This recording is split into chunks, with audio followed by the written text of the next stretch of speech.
महाशिवरात्रि उपलक्षे आपण समस्तंकु अनेक शुभेच्छा अभिनंदन। पूजा व्रत उपवास दिन पई बिना चीनी रे सबुठु हेल्दी उपाय रे बनेबा दुईटी खास रेसिपी सागु चकटा सागु पणा खूब कम समय रे कम परिश्रम रे बनै परिबे। वीडियो को शेष पर्यंत देखंतु। रेसिपी पसंद आसले प्लीज वीडियो को लाइक करंतु, निश्चय गोटे शेयर करंतु। चैनल न थिले तळे थिबा ब्लैक कलर सब्सक्राइब बटन रे प्रेस करी चैनल को सब्सक्राइब करंतु और फेसबुक पेज को निहाती फॉलो करंतु। जय जगन्नाथ। मु सस्मिता आपण समस्तन को स्वागत करूछि सस्मिता स्टार किचन को। सागु पणा बा सागु चकटा बनैबा पई एठी मु आधा कप बा 100 ग्राम रो छोटो दाना वाला सागु नेछि। एई सागु बहुत जल्दी बतुरी जाए, हाथ रे चकटिबा पई दरकार पड़े नाही, पणा रे खाइबा पई भल लागे। आपण चाहिले बड़ दाना वाला सागु नै परिबे, किंतु एई सागु बतुरिबा पई टिके अधिक समय लागे, पणा रे खाइबा पई सत्य भल लागे नाही। आपण मान को पाखरे जेउ सागु थिबो आपण माने पणा बनै परिबे। एबे सागु रे पानी देई 2 रु 3 थर भल भाबरे धोई नेबा। तापरे सागु बुडीबो, ता ऊपर को 2 रु 3 इंच पर्यंत पानी देई सागु को कम से कम 2 रु 3 घंटा बतुरै देबा। एई सागु बहुत जल्दी बतुरी जाए।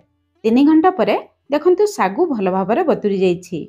सागु जदि टिके भी टाण रही जिवो पणा रे खाइबा पई जमा भल लागिबो नाही।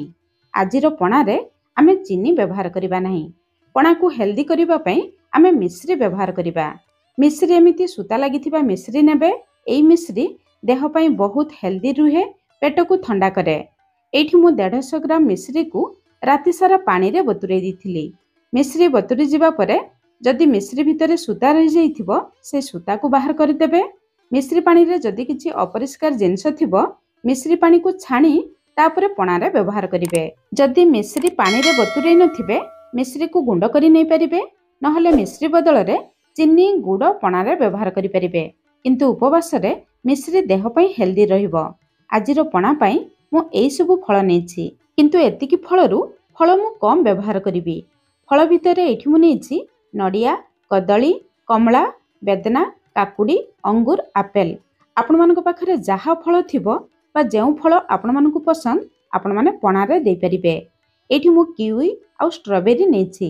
एई दुईटी फल मो पिला मानकर बहुत पसंद, सेति पई मु नेछि। आपण मान को जेउ फल पसंद आपण माने पणा रे देई परिबे। एबे चलंतु पणा बनेबा स्टार्ट करिबा।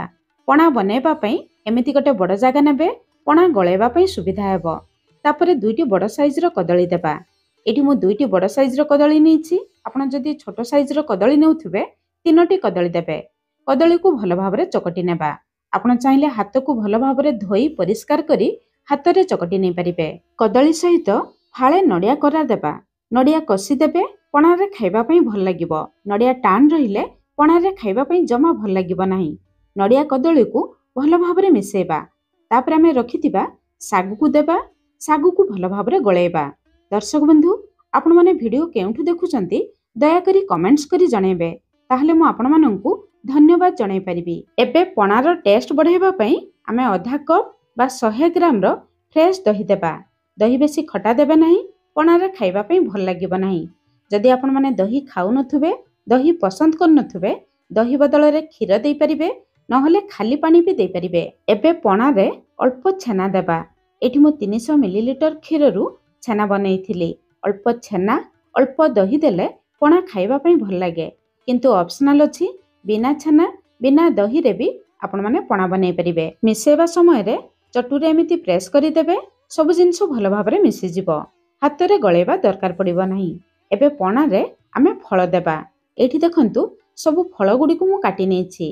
अंगूर कमला भितरे थिबा मंजी को बाहर कर नेछि। सब फल गुडी को देखंतु मु बड़ पीसेस रे काटी नेछि, काहे कि ना आज मु सब फल गुडी को चॉपर रे देई चॉपिंग करनेबी बहुत सहज रे हेइ जिवो। आपण चाहिले सब फल गुडी को छोट छोट काटी नै परिबे, नहले ग्रेट करी नै परिबे। जदि एमिति चॉपर थिबो चॉपर भितरे सब फल गुडी को देबे। तापरे एमिति सुता को टान नेबे। देखिबे बहुत सहज रे आपणकर फल गुडी को बहुत कम समय रे चॉपिंग हे जिवो। पणा रे फल गुडी को एमिति पूरा छोट छोट करी देले पणा खाइबा पई भल लागे। फल गुडी को काटिबा पई टिके अधिक समय लागिबो, किंतु एमिति चॉपर रे देई चॉपिंग करनेले बहुत सहज रे हे जिवो। प्रथमे टाण फल गुडी को चॉपिंग करी देबे, तापरे नरम फल गुडी को चॉपिंग करी देबे। एमिति कले सब फल गुडी को समान भाबरे चॉपिंग हे जिवो, ପଣାରେ ଖାଇବା ପାଇଁ ଭଲ ଲାଗିବ। ତାପରେ ନେଇଥିବା କିୱି ଆଉ ଷ୍ଟ୍ରବେରୀକୁ ମୁଁ ପୁରା ଛୋଟ ଛୋଟ କରି କାଟିକି ଦେଲି। ବେଶ କିଛି ବେଦନାର ମଞ୍ଜି ଦେବା। ବେଦନା ମଞ୍ଜି ଦେଲେ ପଣା ଖାଇବା ପାଇଁ ଭଲ ଲାଗିବ, ପଣା ଦେଖିବା ପାଇଁ ମଧ୍ୟ ସୁନ୍ଦର ଲାଗିବ। ସବୁ ଜିନିଷକୁ ଭଲ ଭାବରେ ଗୋଳେଇବା। ଏଠି ଦେଖନ୍ତୁ ହାତରେ ଆଉ ଗୋଳେଇବା ଦରକାର ପଡ଼ିଲା ନାହିଁ। ଏବେ ପଣାକୁ ହେଲ୍ଦି କରିବା ପାଇଁ ଅଳ୍ପ କିଛି ଡ୍ରାଏ ନଟ୍ସ ଦେବା। ଏଠି ମୁଁ କାଜୁ, କିସମିସ୍, ଆଲମଣ୍ଡସ୍ ନେଇଛି। ଭଲ ବାସ୍ନା ପାଇଁ ଅଳ୍ପ ଗୁଜୁରାତି ଗୋଲମରିଚ ଗୁଣ୍ଡ ଦେବା। ଡ୍ରାଏ ନଟ୍ସ ଦେବା ଟୋଟାଲି ଅପସନାଲ ଅଛି। ଯଦି ଥିବ ଦେବେ, ନଦେଲେ ବି ଚଳିବ, କିନ୍ତୁ ଦେଲେ ବହୁତ ଏନର୍ଜି ମିଳିବ। ଏବେ ଶାଗୁ ଚକଟା ପୁରା ବହଳିଆ ଅଛି। ଆମେ ନେଇଥିବା ମିଶ୍ରି ପାଣିରୁ ଅଳ୍ପ ଦେବା। ପ୍ରଥମେ ଆମେ ଶାଗୁ ଚକଟା ବନେଇବା। ଶାଗୁ ଚକଟା ଟିକେ ବହଳିଆ ରହିଲେ ଖାଇବା ପାଇଁ ଭଲ ଲାଗେ। ଶାଗୁ ଚକଟାକୁ ଏତିକି ବହଳିଆ ରଖିବେ। ଏତିକି ବହଳିଆ ରହିଲେ ଶାଗୁ ଚକଟାକୁ ଗିନାରେ ରଖି ଆପଣମାନେ ଖାଇପାରିବେ। ଏବେ ଶାଗୁ ଚକଟା ଉପରେ ଗୋଟେ କାଜୁ, ଗୋଟେ ଚେରି ଦେଇ ଆମେ ସଜାଇ ଦେବା। ଯଦି ଆପଣମାନେ ପଣା ବନେଇବେ ନାହିଁ, ଏମିତି ଶାଗୁ ଚକଟା ବନେଇ ଖାଇପାରିବେ। ଏବେ ଆମ ରେଡି ହେଇଗଲା ସୁପର ଟେଷ୍ଟି, ସୁପର ହେଲ୍ଦି ଶାଗୁ ଚକଟା। ଚାଲନ୍ତୁ ବନେଇବା ଶାଗୁ ପଣା।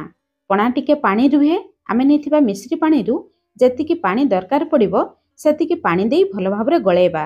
ପଣାକୁ ପାଣି କରିବା ପାଇଁ ଏଠି ମୁଁ ମିଶ୍ରି ପାଣି ବ୍ୟବହାର କଲି। ଆପଣମାନେ କ୍ଷୀର ବି ବ୍ୟବହାର କରିପାରିବେ। ପଣାକୁ ଏତିକି ପାଣି ରଖିବେ, ଖାଇବା ପାଇଁ ଭଲ ଲାଗିବ। ଯଦି ବେଶୀ ପାଣି ଦରକାର, ଅଧିକ ମିଶ୍ରି ପାଣି ନହେଲେ ଅଧିକ କ୍ଷୀର ବି ବ୍ୟବହାର କରିପାରିବେ। ଯେତିକି ମୁଁ ମିଶ୍ରି ପାଣି ନେଇଥିଲି, ପାଖାପାଖି 2 ଚାମଚ ପାଣି ମୋର ବଳକା ରହିଲା।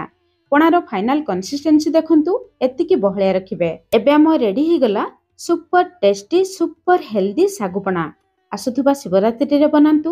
କେମିତି ଲାଗିଲା ନିଶ୍ଚୟ କମେଣ୍ଟସ୍ କରି ଜଣାଇବେ। ଆଜି ପାଇଁ ରହିଲି, ପୁଣି ଦେଖା ହେବା ନୂଆ ରେସିପିରେ। ଧନ୍ୟବାଦ।